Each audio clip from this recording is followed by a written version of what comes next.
देखो अपना जो नेक्स्ट टॉपिक दिया है वो दिया है हमें लॉ ऑफ इलेक्ट्रोलाइसिस, ठीक है, जिसमें हम स्टडी कर रहे हैं क्या, फेराडेज लॉ। ये इलेक्ट्रोलाइसिस के लॉ हमें स्टडी करने की जरूरत कब पड़ी, जब आपने जैसे इलेक्ट्रोलाइसिस पढ़ा सोडियम क्लोराइड का, ठीक है, हमें ये मोल्टन स्टेट में दिया, हमने इसका इलेक्ट्रोलाइसिस किया, जैसे ही हमने इलेक्ट्रिसिटी पास की तो हमें पता है इसका इलेक्ट्रोलाइसिस होके क्या मिला, ये जो आयंस मिले ये क्या हुए बाद में अपने रिस्पेक्टिव इलेक्ट्रोड के ऊपर जाके डिपॉजिट हो गए, ठीक है। जैसे हमने देखा कि कैटायन कहाँ गया, कैथोड के ऊपर, और एनायन किसके ऊपर गया, एनोड पे गया। समझ में आ गई बात।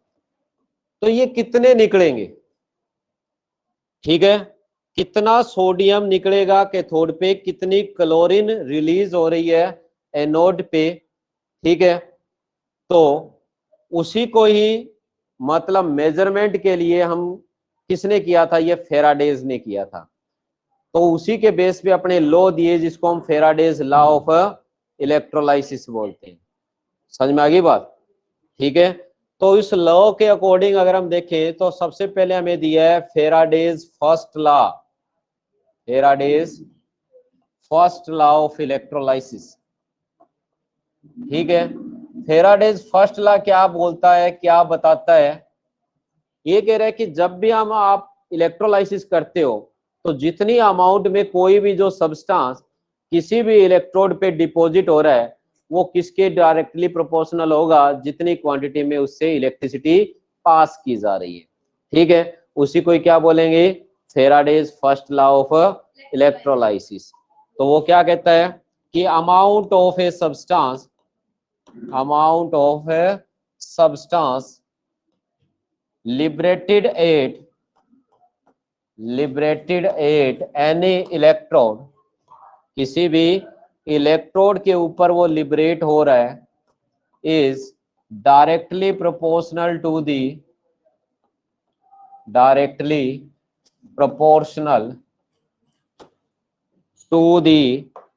quantity of electricity pass through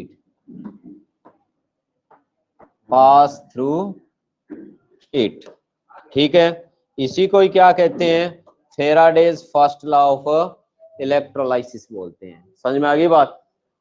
कि इसने कहा कि कितनी अमाउंट में सब्सटेंस डिपॉजिट हो रहा है वो किसके डायरेक्टली प्रोपोर्शनल है, जितना चार्ज हमें पास करेंगे, ठीक है। W क्या है, वेट ऑफ सब्सटेंस है, Q क्या है, जो इलेक्ट्रिसिटी पास की जा रही है। समझ में आ गई बात, ठीक है।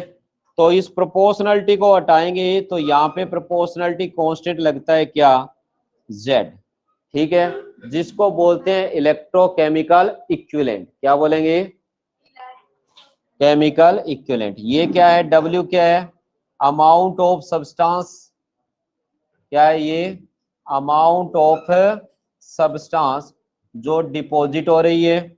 Q क्या है, क्वांटिटी है किसकी, इलेक्ट्रिसिटी की, क्वांटिटी ऑफ इलेक्ट्रिसिटी जितनी पास की जा रही है। और जो Z है यानी यहाँ पे प्रोपोर्शनलिटी कांस्टेंट जो आपको मिला उसको क्या बोलते हैं, इलेक्ट्रोकेमिकल इक्विवेलेंट। क्या बोलेंगे, इलेक्ट्रोकेमिकल इक्विवेलेंट्स बोलेंगे। समझ में आ गई बात, ठीक है। कोई डाउट इसमें। तो यहाँ पे आपने फिजिक्स या केमिस्ट्री में पढ़ा होगा कि I किसके इक्वल होता है, Q बाई टी के। तो Q किसके इक्वल होगा, I इंटू टी के। तो ये वैल्यू आप यहाँ पे पुट कर सकते हो, ठीक है। तो हमें क्या मिलेगा, W किसके इक्वल मिलेगा, ZI के। समझ में आ गया। तो ये इसका फर्स्ट लॉ का क्या रहेगा, फार्मूलेशन रहेगा। समझ में आया। तो अब बात आती है किसकी, इलेक्ट्रोकेमिकल इक्विवेलेंट की, ठीक है। एग्जाम में 1 मार्क्स का कई बार क्वेश्चन पूछा गया कि राइट द डेफिनेशन या what you means by electrochemical equivalent, या डिफाइन करो किसको, इलेक्ट्रोकेमिकल इक्विवेलेंट को। समझ में आ गई? यानी जेड को क्या करना है, डिफाइन करना है।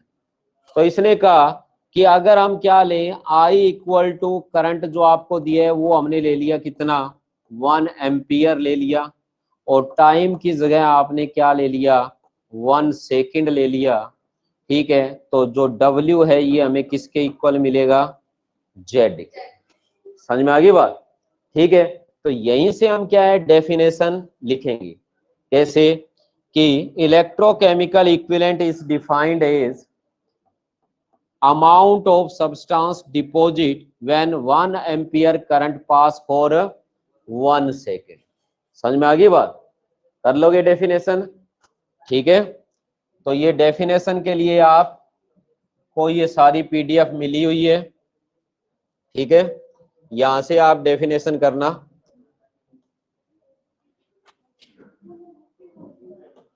समझ में आ गई बात कि ये आपको सारा का सारा डेरिवेशन ऐसा ही दिया है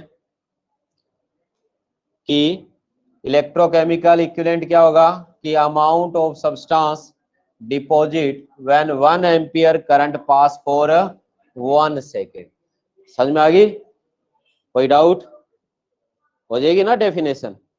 ठीक है, ये सारी फार्मूलेशन हमने समझ ली कि ये फेराडेज फर्स्ट लॉ इसीलिए दिया था कि जब भी आप इलेक्ट्रोलाइसिस करो तो एनोड और कैथोड के ऊपर कितना सब्सटेंस निकलेगा। ठीक है, और उसी को एक्सप्लेन करता है कौन, फेराडेज फर्स्ट लॉ। क्लियर है? कोई डाउट नहीं है इसमें? ठीक है, इसके बाद हम पढ़ते हैं फेराडेज का सेकंड लॉ। क्या पढ़ेंगे? Faraday's second law of electrolysis. ये तो हुआ जब आपने एक सिंगल सब्सटेंस का इलेक्ट्रोलाइसिस किया। ठीक है, फेराडेज जो सेकंड लॉ है वो अपने को क्या इंफॉर्मेशन देता है, ये बताता है कि अगर आपको दो डिफरेंट इलेक्ट्रोलाइट्स दे रखे हैं, क्या दे रखे हैं, दो डिफरेंट इलेक्ट्रोलाइट्स दिए हुए हैं, और जो क्या है सीरीज में कनेक्टेड है। समझ में आ गई बात कि एक में उसने क्या किया, इसमें ले लिया उसने सिल्वर नाइट्रेट का सॉल्यूशन। ठीक है, और इसमें ले लिया उसने कॉपर सल्फेट का सॉल्यूशन। दो डिफरेंट इलेक्ट्रोलाइट लिए।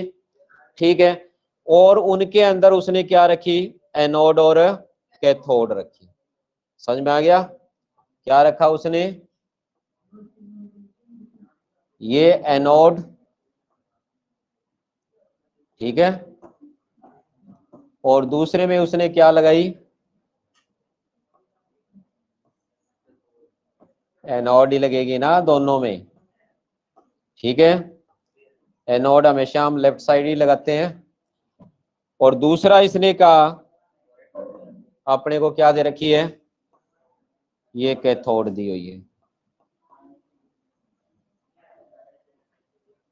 ठीक है, दो डिफरेंट इलेक्ट्रोलाइट्स को उसने क्या किया, आपस में सीरीज में कनेक्ट कर दिया।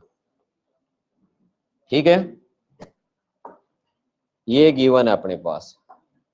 तो ये कह रहा है कि उसने क्या किया, इनको सीरीज में कनेक्ट कर दिया और फिर स्टार्ट किया क्या, इलेक्ट्रोलाइसिस। समझ में आ गया? ठीक है, तो अब ये कह रहा है कि कितनी अमाउंट में एनोड पे या कैथोड पे कोई सब्सटेंस निकलेगा, वो हमें कैसे पता चलेगा। समझ में आ गई? तो वो ही किसने एक्सप्लेन किया था, फेराडेज सेकंड लॉ ने।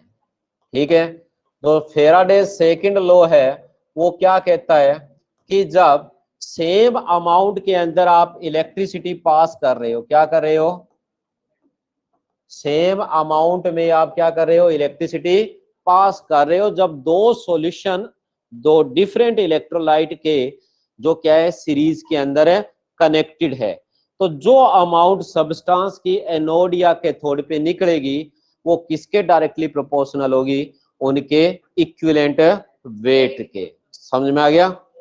ठीक है, तो ये रहेगी इसकी डेफिनेशन कि amount of substance when, definition तो ये है कि when same quantity of electricity is passed through the pass through the solution of two different electrolytes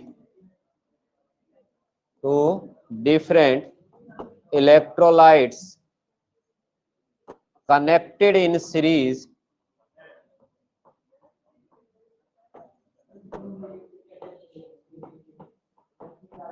then amount of substance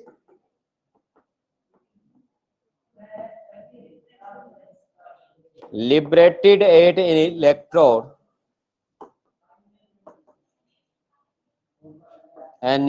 electrode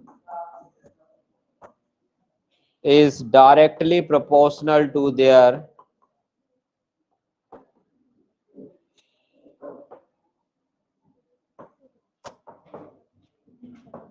equivalent weight. समझ में आ गई बात?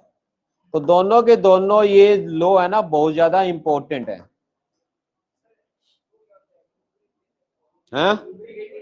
लिबरेटेड का मतलब होता है निकलना या डिपॉजिट होना। ठीक है, तो हम यहां देख रहे हैं कि इस लॉ के अकॉर्डिंग क्या होगा कि जो अमाउंट, अगर आपने देखा सिल्वर, अमाउंट ऑफ सिल्वर जितनी निकल रही है डिपॉजिट हो रही है, और अमाउंट ऑफ जो आपको क्या दे रखी है कॉपर जो डिपॉजिट हो रही है, ठीक है, वो किनके डायरेक्टली प्रोपोर्शनल होगी? उनके इक्विवेलेंट वेट के। इक्विवेलेंट वेट किसका दिया है? ऊपर सिल्वर का दिया है और नीचे वाले में इक्विवेलेंट वेट जो आपको दिया है वो किसका दिया हुआ है? कॉपर का। न्यूमेरिकल आते हैं यहां से, सबसे ज्यादा न्यूमेरिकल जो फेराडेज लॉ से देखने को मिलेंगे आपको, सिंपल फार्मूला बेस्ड, समझने है बस। तो ये इसका मेन फार्मूला रहेगा कि अगर आपसे पूछे जो वेट है, ठीक है, वो इक्विवेलेंट वेट के इस तरह रिलेटेड होगा अगर दो इलेक्ट्रोलाइट आपस में क्या है? सीरीज के अंदर है, कनेक्टेड है।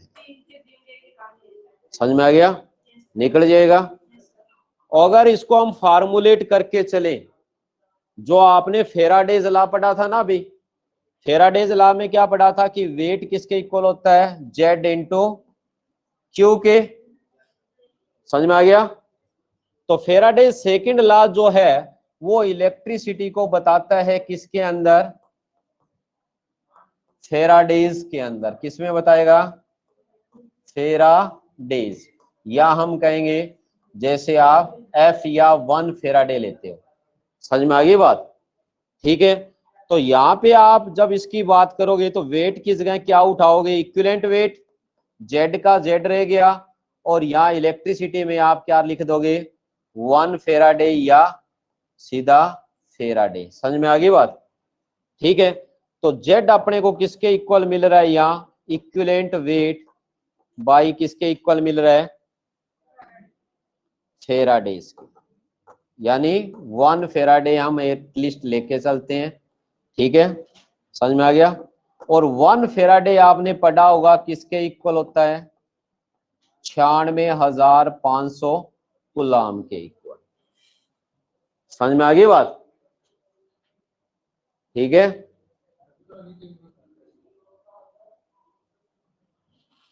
तो यहां पे देखो ये अपने पास फार्मूला बन गया इक्विवेलेंट वेट अपॉन 96,500।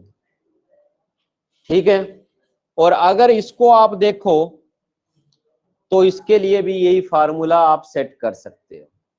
आप चाहो तो इसकी वेट के साथ रिलेशनशिप देख सकते हो। किसकी? इक्विवेलेंट वेट की। क्योंकि इस फार्मूले में अगर आप चेंज करो तो हमें पता है जेड की वैल्यू क्या आएगी? W/Q आ रही है ना। तो यहाँ पे जो जेड दिया है उसकी वैल्यू रख सकते हो? रख सकते हो ना। तो जेड की जगह W/Q लिखा, फिर आया इक्विवेलेंट वेट अपॉन 96,500। समझ में आ गई? अब आपको किसी भी सब्सटेंस का इक्विवेलेंट वेट कैलकुलेट करना है तो इसको रीअरेंज कर सकते हो कि इक्विवेलेंट वेट किसके इक्वल होगा, weight by Q into 96,500 coulomb. ये मेन फार्मूला रहेगा वेट और इक्विवेलेंट वेट के साथ रिलेशनशिप। क्लियर हुआ? तो ये फार्मूलेशन है, बात सुनो, ये डेरिवेशन है, इसमें डेरिवेशन भी नहीं कह सकते, सिंपली रीअरेंजमेंट है। पहले आपको समझना है कि जब दो डिफरेंट इलेक्ट्रोलाइट क्या है, सीरीज में कनेक्टेड है, सीरीज में है, एक दूसरे से जुड़े हुए हैं, सेम क्वांटिटी में इलेक्ट्रिसिटी पास कर रहे हैं, सिल्वर नाइट्रेट में से सेम जा रहा है, कॉपर सल्फेट में से सेम करंट जा रहा है, तो सिल्वर कितना निकलेगा और कॉपर कितना निकलेगा इलेक्ट्रोड के ऊपर, वो किसके डायरेक्टली प्रोपोर्शनल है, जितना सिल्वर का इक्विवेलेंट वेट होता है और जितना कॉपर का इक्विवेलेंट है वेट होता है। समझ में आ गई बात? ये उन्हीं के ऊपर ही डिपेंड करेगा। ठीक है, फिर बात आती है कि अगर आपको न्यूमेरिकली करना पड़ जाए तो हम फर्स्ट लॉ का यूज करके नया फार्मूला बनाएंगे। फर्स्ट लॉ में आपने पढ़ा कि वेट जेड इंटू क्यू के इक्वल होता है, तो हम वेट की जगह यहाँ क्या रख लेते हैं, इक्विवेलेंट वेट, जेड का जेड पड़ा है, और क्यू की जगह हमने फेराडे यानी 1 फेराडे इलेक्ट्रिसिटी यूज कर ली। तो अगर आप देखोगे तो यहां से आपको पता चला कि जो जेड है वो किसके इक्वल आ गया, इक्विवेलेंट वेट बाई 1 फेराडे, और 1 फेराडे होता है 96,500 कूलम। ठीक है, समझ में आ गया? तो अब आपने इसी वैल्यू को आगे क्या किया, जब आपको बाई चांस कह दे कि हमें वेट का भी पता है, ठीक है, हमें इक्विवेलेंट वेट निकालना है, ठीक है, तो आप जेड की जगह फॉर्मुलेशन कर सकते हो डब्ल्यू बाई क्यू, लिख सकते हैं ना, दोनों को इक्वल रखा। अब अगर आपको वेट निकालना है तो इसका यूज कर लो, इक्विवेलेंट वेट निकालना है तो भी इसका क्या हो जाएगा, यूज हो जाएगा। समझ में आ गई? अब मैं आपको कंसेप्ट बताता हूं किसका, 96,500 कहां से आया, पता है किसी को 96,500 कहां से आता है?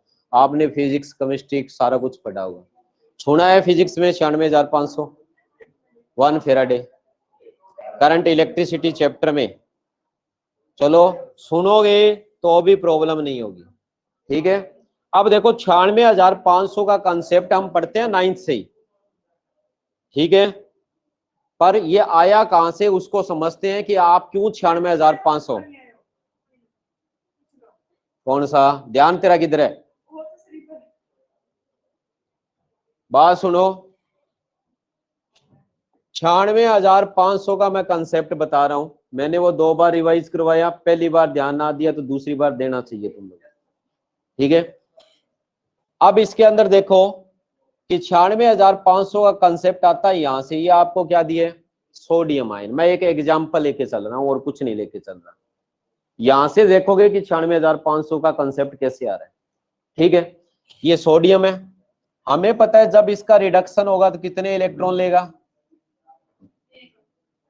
एक इलेक्ट्रॉन लिया और क्या बन गया, सोडियम एटम, एक सोडियम एटम है ना ये, यानी मैं सीधा यहाँ सोडियम जो आयन है उसको लेके चल रहा हूं, आयन से नहीं है, ओनली आयन है, और ये क्या बन गया, सोडियम है, एटम बन गया।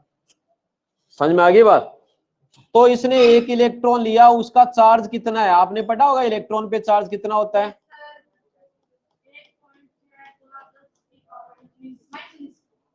पता है ना, कि अगर सोडियम आयन को इतना चार्ज मिले तो सोडियम एटम बन जाएगा। समझ में आ गई बात?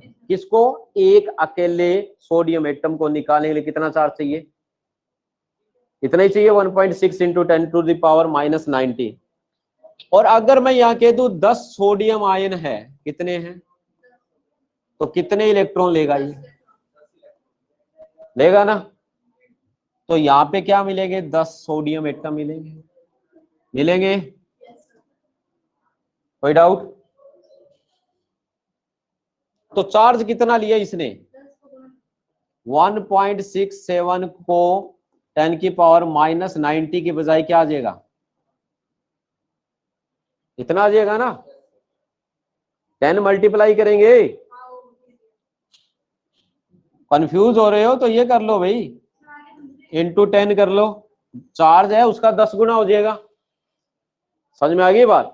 और अगर मैं यहाँ पे कह दूं कि 1 मोल जो सोडियम आयन है वो कितने हैं, 1 मोल है।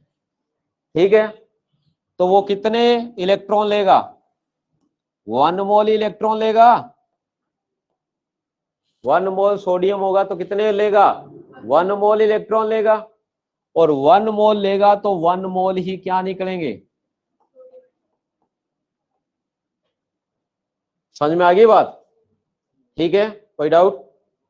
तो 1 मोल इलेक्ट्रॉन जब ये लेगा तो 1 मोल इलेक्ट्रॉन पे चार्ज कितना होगा?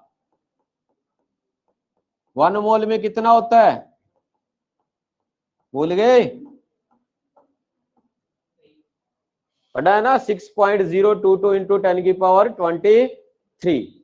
समझ में आ गया? तो अब 1 मोल इलेक्ट्रॉन ले रहा है तो उसका चार्ज कितना है, इससे मल्टीप्लाई करेंगे, जो कि कितना होता है? 96,485 कूलाम होता है। समझ में आ गया? और इसको अप्रोक्सीमेट करके लिखा जाता है 96,500 कूलाम। समझ में आ गया? कोई डाउट किसी को? यहां से आया है ये 96,500। और अगर आपसे कह दे, न्यूमेरिकल आइए, बकवास नहीं है बिल्कुल भी, अगर यहाँ पे आपको कह दे कि आपको 1 मोल क्या दिया है? मैग्नीशियम आयन दिया है। कितना दिया है? तो इसको कितना चार्ज चाहिए? कितना चार्ज चाहिए 1 मोल मैग्नीशियम आयन को 1 मोल मैग्नीशियम एटम में कन्वर्ट होने के लिए? बताओ कितना चार्ज चाहिए? हाँ, समझ में आ गया कि ये जो 96,500 है ये लिखा जाता है शॉर्ट में किसके इक्वल? 1 फेराडे के। समझ में आ गया? और अगर आपको इसको निकालना है तो अभी कितनी फेराडे चाहिएगी? 2 फेराडे। समझ में आ गया? ठीक है, और अगर आपको ये दिया होता Al3 पॉजिटिव तो इसको कितनी फेराडे इलेक्ट्रिसिटी की जरूरत पड़ेगी? हाँ,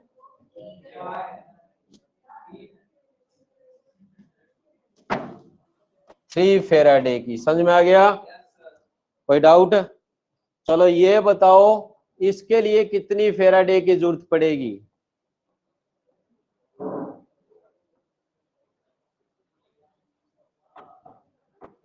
पता है किसी को कितनी फेराडे चाहिएगी? देख लो। क्यों चाहिएगी? मतलब इधर से इधर जाएगा तो 5 इलेक्ट्रॉन गेन करेगा ना। 5 इलेक्ट्रॉन गेन करेगा तो कितनी फेराडे चाहिए? समझ में आ गया क्वेश्चन? कोई डाउट रहा है किसी को न्यूमेरिकल में? इस तरह के न्यूमेरिकल आते हैं। अब आपसे इस तरह का क्वेश्चन पूछा जाएगा, देखो इसी से रिलेटेड न्यूमेरिकल करवा रहा हूं साथ के साथ। ठीक है, कि how much electricity is required for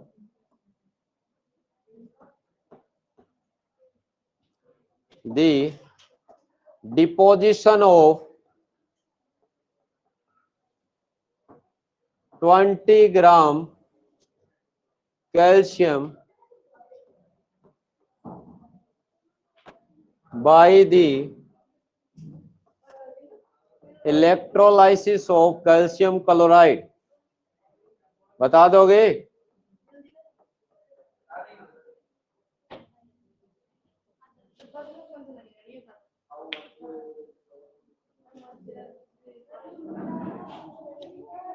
question देखो, क्वेश्चन देख के इसको सोल्व किया जाता है। सॉल्यूशन में देखो इसी टाइप के न्यूमेरिकल आते हैं।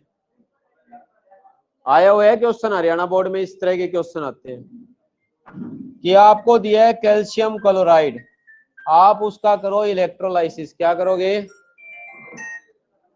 इलेक्ट्रोलाइसिस। तो क्या निकलेगा भाई?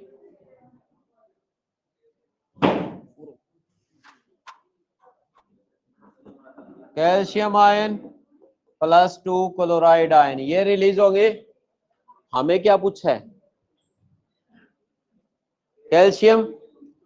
तो हम कैल्शियम पे ध्यान देंगे कि कैल्शियम जो निकलेगा तो कितनी फेराडे लेगा, 2 फेराडे से कितना कैल्शियम निकलेगा, समझ में आ गया? कोई डाउट है किसी को कि 2 फेराडे मिलेगी तो 1 मोल कैल्शियम निकलेगा, जानते हो सभी। और हम ये भी जानते हैं कि 1 मोल कैल्शियम का वेट कितना होता है, कितना होता है? कैल्शियम का एटॉमिक मास कितना होता है? जितना एटॉमिक मास होता है वो 1 मोल के इक्वल होता है, पता है ना इस बात का, मोल कंसेप्ट में पढ़ते हैं, ठीक है, +1 का टॉपिक। तो हमें पता है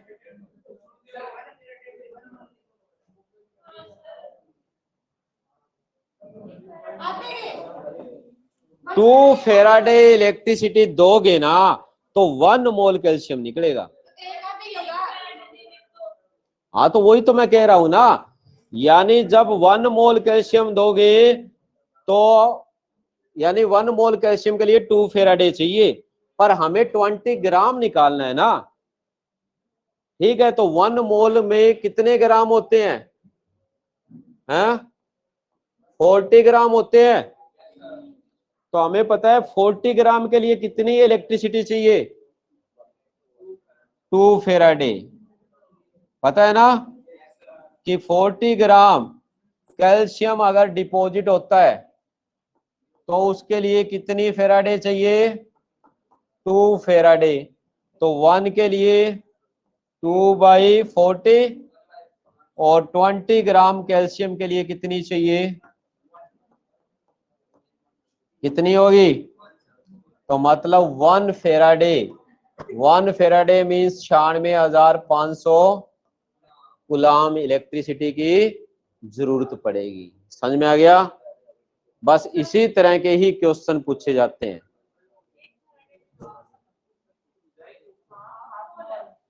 हाँ समझ में आ गया? कर लोगे ये? करना तो आपको ही है।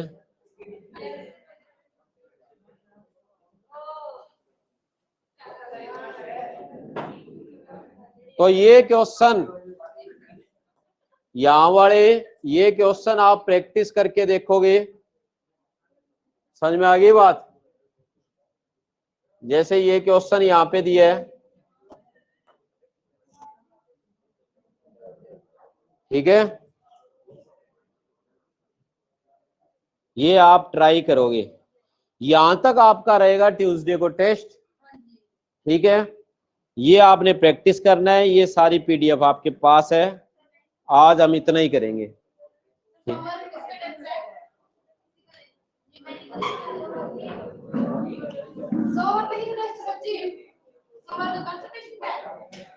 कंबाइंड टेस्ट रहेगा सभी का।